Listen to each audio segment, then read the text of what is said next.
Well, hello, avid readers. I am so excited to talk to the author today and talk especially about this genre for younger people because before I introduce her, this is kind of a pre show before the show.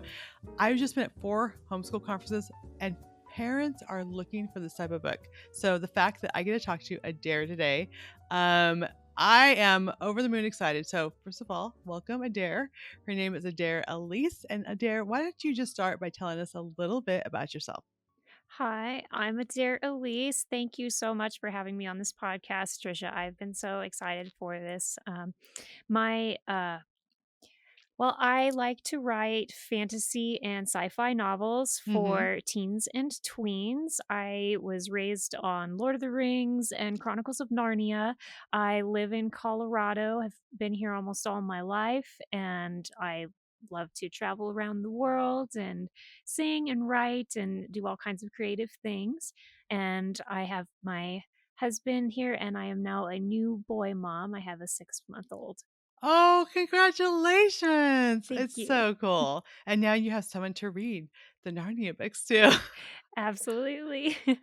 I love it. And those are the books my kids are probably your age actually. You can be my daughter, Dare. But we loved reading the Chronicles of Narnia books, the Lord of the Rings books. We loved like Frank Peretti's books. There were so many fun books that age. And I know that parents, homeschooling parents that love read out loud, that love to do family books, they're looking for more material. So I'm going to ask you about your book in a second, but I have to say, they're going to be so excited. I'm going to be telling them as I go now, continue to go out to conferences on Hidden Wings, and it's a middle grade fantasy book. So, why don't you just start by telling us a little bit about the story? Sure, sure. So, On Hidden Wings is a book for middle graders. I like to say ages 10 or 11 and Hmm. up because teenagers and adults enjoy it too. It's about Becca, who is a winged centaur hiding in a country where being a non human is illegal. And she has to use her shapeshifting abilities to hide until she can reunite with her father and get her family to safety. But to find him, she has to break into the palace archives to find out what happened to him. And there she finds an unexpected ally in the prince, who has a secret of his own that has kept him trapped in his own castle. You just did that so well. Like that just like flowed off your tongue. Fantastic job. I mean, Thank you. I Thank just you. have to applaud you. Like I'm like, that's amazing. She I'm just not is sure like I could do that again if I I tried. know, that was, like, awesome, I love it. Okay, but I have to say before we go a little bit deeper, it won an award. So it won the Realm Award. Um, were you there when they gave out the awards? I was, yes, I was there in person, and, the funny thing is Scott Miner always reads the Mhm. opening line of the book that wins, and the opening line of the book had just been changed in the final draft, so I was sitting there thinking about my old first line, and he starts saying Mm. something else, and then it took me a second to realize, like, "Wait, that's my book! That's my book!" Ah, And I was so thrilled. oh, I was planning to be there. My dad was on hospice, so I went to be with him, Mhm. but that banquet is the funnest thing. The Realm Makers conference, I've talked about it before. I just went with my son like 4 years ago just to so he didn't have to go alone, and now I am such a fan of the Realm Makers conference, all the writers there, just the community is amazing, and the banquet, um, everyone dresses up. So what were you wearing? I gotta hear. Well, since I was up for an award, I kinda went on the conservative side. I was just wearing a medieval dress, which kind of looked like an Arwen dress, Mhm. but kinda looked a little generic. But, in the past, I've gone as Katara from Avatar: The Last Airbender or my Oh, was actual that Arwen you? dress. I remember that Oh, from, you like, do? yeah, That was probably me. that was probably you, yeah. And what were you saying? What was there up to me other Oh, ones? yes, Arwen at the very end of Return of the King, where she has that green gown and she reunites with Oh, Aragorn. I've yes. worn that there before too. I love it. It's such an amazing community, but you had me on, Centaur. Like, that is the coolest thing. So how did you come up with the idea of having your main character be a Centaur?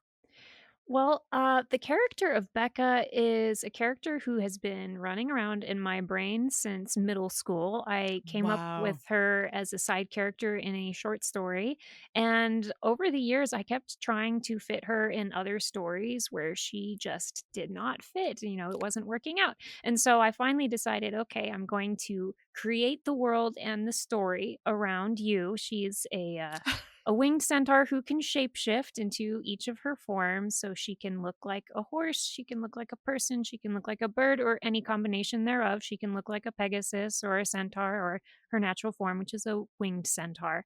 So basically, the story just was to finally give her a home after all these years. She wasn't gonna put up with being a side character. Yeah, she deserved her own story. I love that, and I love that she's been in your mind since middle grade. And I think it's just so fascinating. Like there are people that are just born just wanting to create. I mean, it seems like from a young age, did you have stories you were writing and making up and all these characters in your mind? Oh, absolutely. I was writing little books and writing written and illustrated on them even before I knew what the word illustrated went. Yeah. But I really started writing novels in middle school when I was 12 because I was, a very advanced reader, used to reading Lord of the Rings and those kinds of things on my own. And so I was looking for more challenging books like that, in my school library didn't have a whole lot except Mhm. adult section, and I ran into a whole bunch of content that I really wasn't ready for. And so I wanted to write stories like I wanted to read, stories that are full of hope and light and goodness. And I started doing that even at age 12. Yeah, and you are like perfectly leading to where I wanted to go with this because again, I mentioned I've just been at 4 homeschool conferences in a row. The largest one had 4,000 families. I mean, my booth is flooded and they're like, "Where are your middle grade books?" And I'm like, I have not. I've not done that." But that's what they're saying. My reader or my child is so advanced.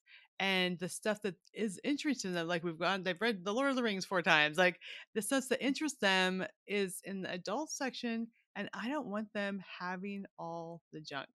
And so, what I love that you're doing, Adair, is all the world building and the interesting characters and the plot and the struggles and the internal conflicts and all these things, but at a level that kids need to be at. They don't need to have all the sex, all the violence, all the language, all the things. Mhm. But they're interested in more and exciting books than like the Dork Diaries. I mean, sorry if someone loves the Dork Diaries out there, but they want more. And so I love that you are doing this. Has that been your desire ever since you decided to be a writer, that that was going to be your target audience, or have you wanted to kind of write all over the genre? Well, I've actually mostly been writing for young adults, high Hmm. school age.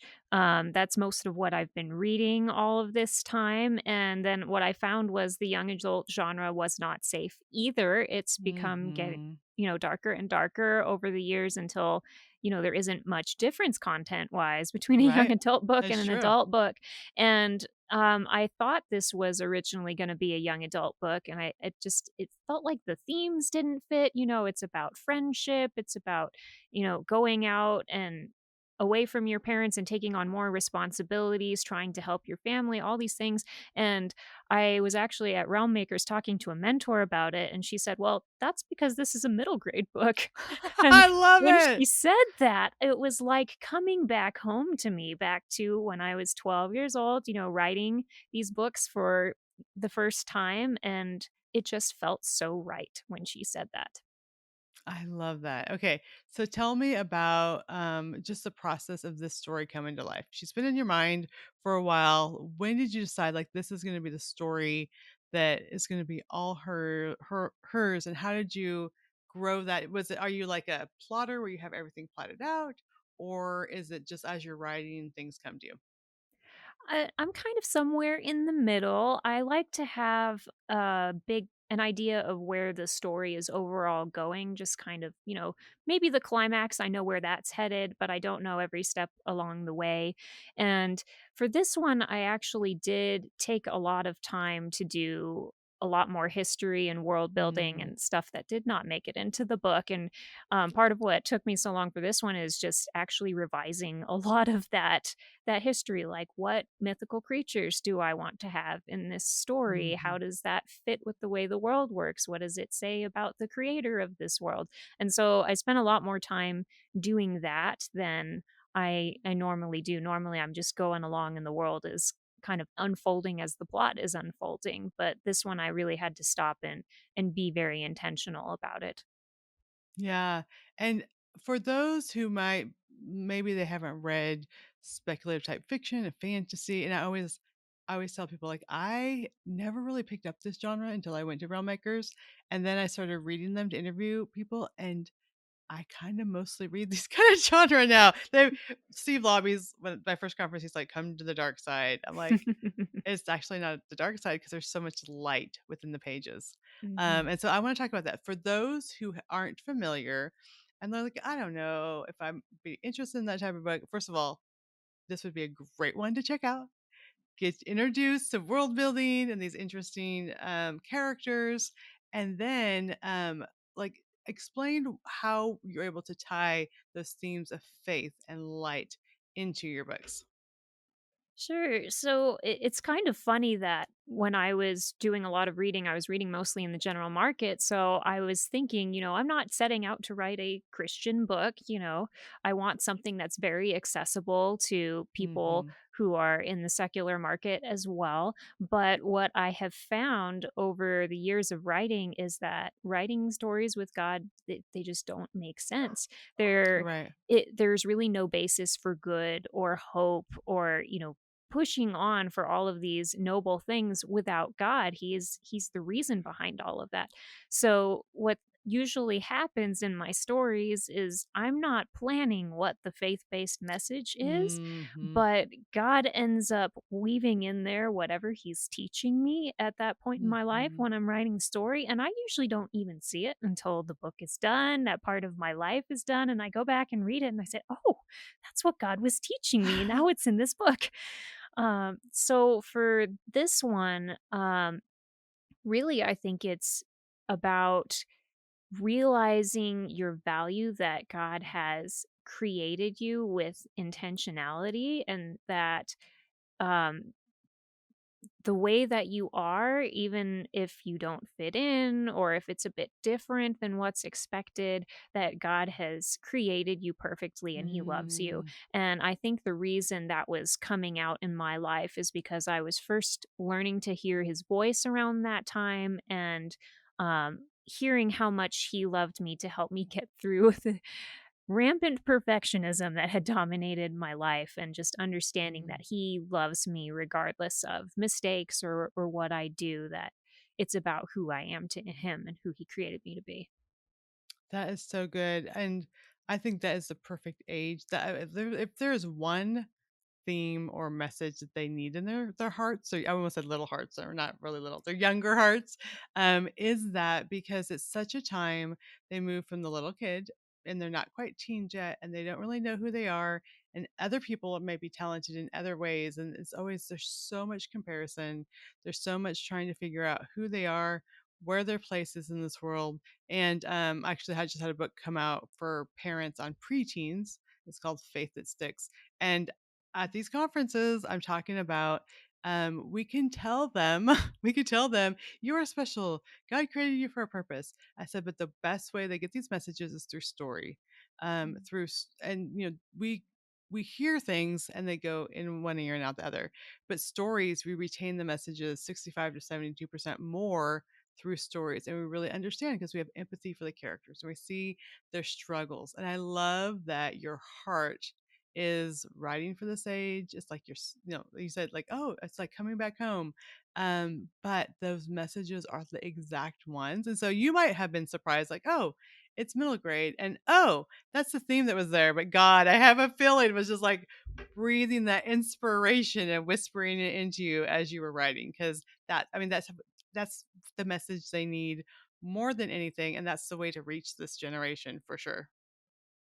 Yeah, and that's what I love about fantasy as a genre is that Hmm. when you are faced with a big idea like God loves you or something like that, you kind of have to immediately decide, do I agree with that? Do I not agree with that? Does this seem real to me?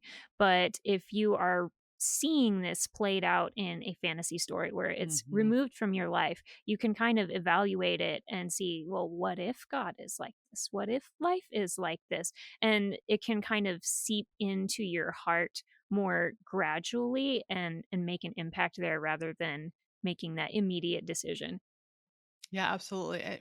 Just thinking of my kids, I have 3, well, 14, 15, and 17. So we're just barely past the middle grades.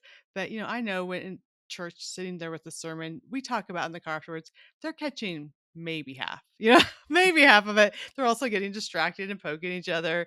And we want them to get these good messages, but when they get wrapped up in a story, it's like they love the characters. They want to find out what's going to happen. They're going to get the message more than, oh no, my mom's going to ask me when I get in the car what I learned. So I need to pay attention for a little while.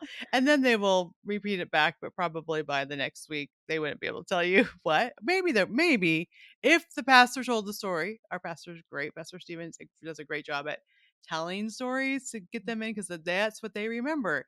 But if they Mhm. have these novels, in fact, I'm like, oh my goodness, I'm gonna have to go get some copies. I have some birthdays coming up. I think for my grandkids who are middle grade. I think it'll be perfect for them. But let's get back to Becca. She's been in your mind for a long time. She did not want to be a side character in a book. She wanted her own book. What surprised you about her journey in this story?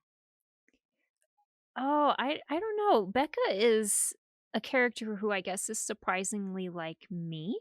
She's Mm, not one of those feisty, hot-headed heroines that you see in a lot of stories.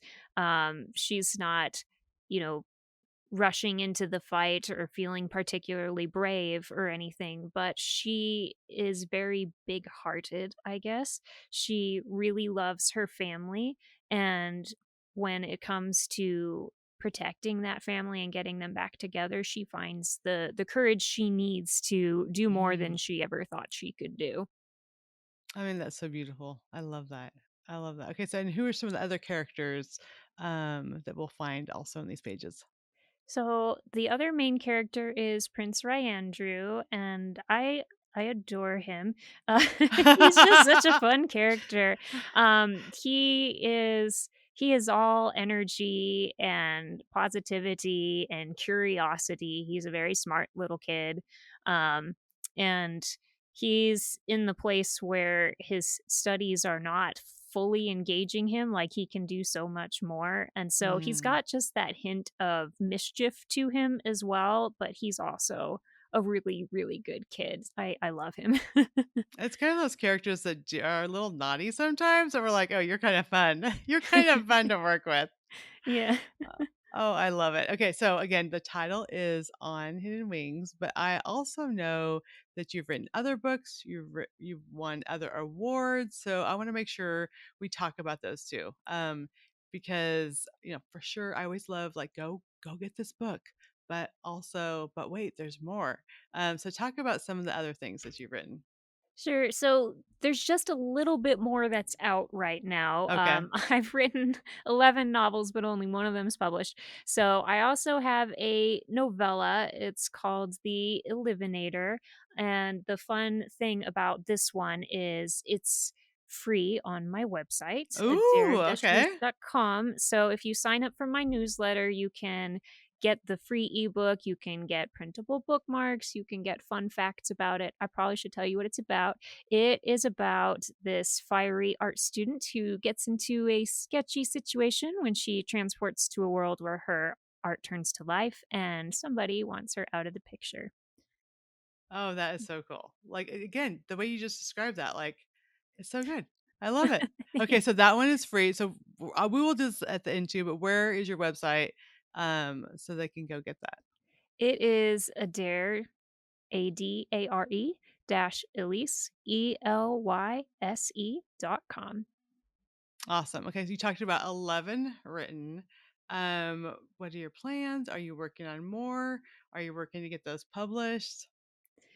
So my dream was always to get traditionally published, and that's what most of those stories have been waiting on. Plus, also every time Mhm. I write a new one of the other ones just kind of falls off by the way it's Yeah, wayside. It's yeah.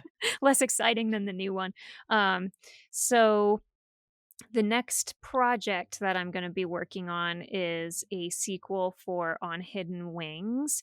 Okay. I really it's important to me when I'm reading a series that book 1 wrap up really well, and if you stop Mhm. there, you can be perfectly happy. So that's how On Hidden Wings is. It can be a standalone, but there's some lingering things that I could explore more, answer more questions, move the characters along further in their journey. So that's what I want to do next.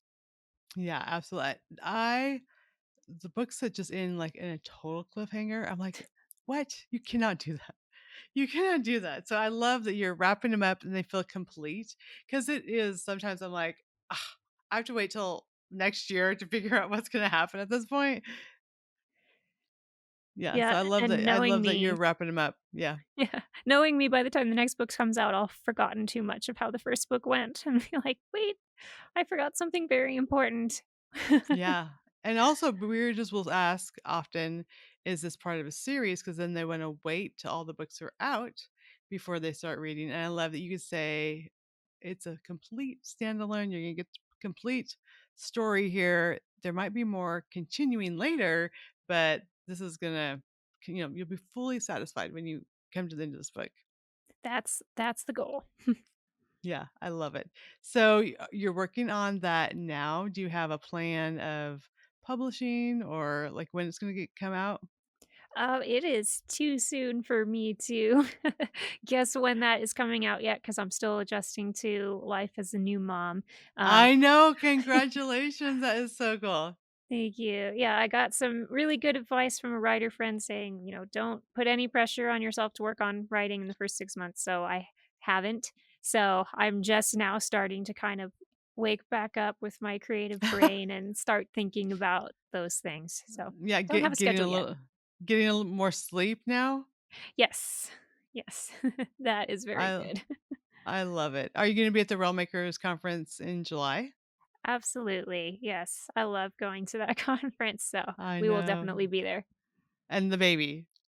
The baby, we're not sure. I wanna take him and do, like, a Okay. group costume, but my husband's not sure if we could do conference with the baby, so we'll see how That's that goes. We'll see how we Yeah. feel. You got a little bit of time. I mean, part of you is like, that would be so fun, especially like you mentioned group costume. But then part of it's like, it might be nice to be around just adults and have adult conversations. And Yeah, more I'm just worried about, will you get enough sleep? Will you get enough naps? yeah, He's that's he's a true. very happy little boy, but I wanna keep him that way. Yeah, absolutely. So, what advice, like maybe there's someone that is thinking about writing for middle grade, and maybe they've had an idea that's been bouncing around in their mind for a while. What advice would you give to someone who might be considering writing in that genre, or maybe they already are? Man, I don't know if I have any advice specific to that genre per se, except, the obvious read in the genre you want to write, which I have not been doing enough of. I've been reading a lot more middle grade books in the last couple of years and really enjoying them. But I guess my advice for writing in general is to find your community, which is kind of a weird thing Mhm. for me to say because I'm very much a lone wolf kind of person, like to get everything done on my own.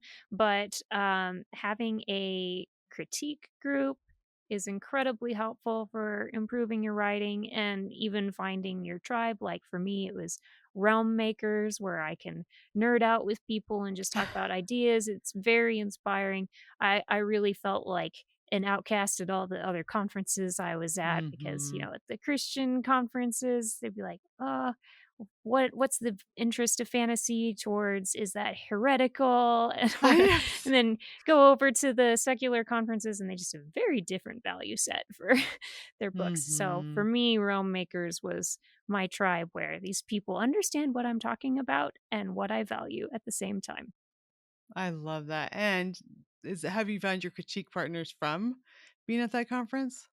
Um, No, not from that conference, but I did find my editor at Realm Makers. We were Oh, okay. riding the same shuttle to the airport to leave, and I actually took her card for somebody else, and then I ended up hiring her for my book. Oh, so cool. I love that. I love that you met her there. That's Yeah, awesome.